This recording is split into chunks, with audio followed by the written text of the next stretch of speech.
The body is symbolic. Our subconscious is symbolic. This is the realm of dreams, of stories, of archetypes, of the greatest mythologies and spiritual teachings in the world. They rely on metaphor. What's metaphor? Symbols. The body doesn't have words.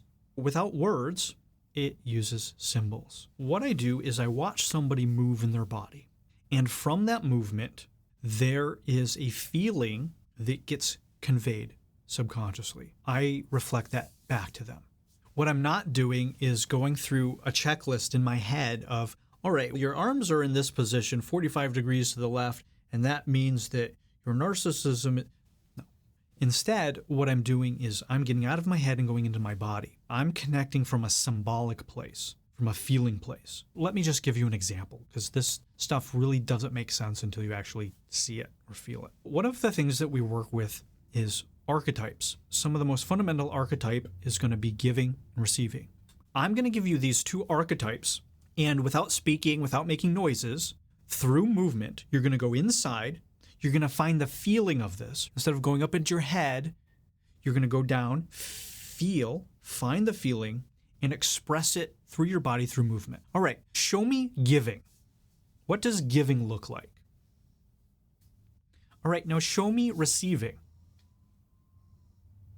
Now, this shows us that we all represent these concepts, these archetypes, in a certain way. Okay, cool, neat, interesting. How does that help anything? What does that mean for anything? There are people that I say, show me giving, and they bring into themselves.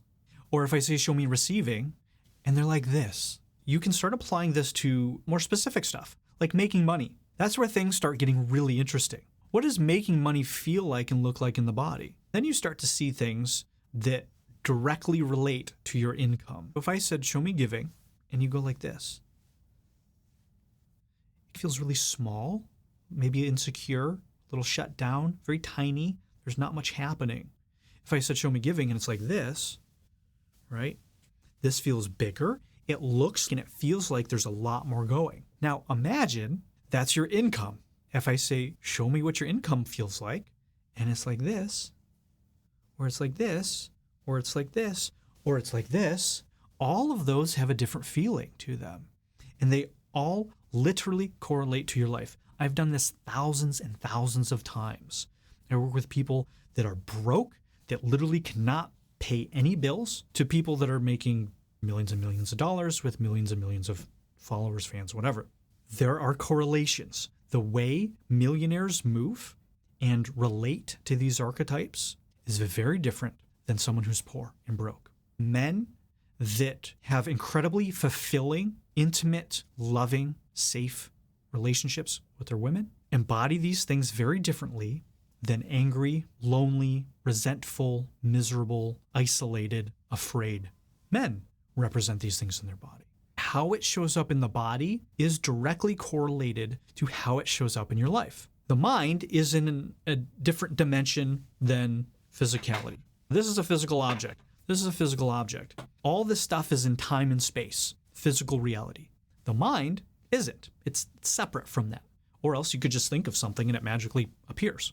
The body is in time and space. It's in the same dimension as your bank account, your money, your relationships, the results you get in your life.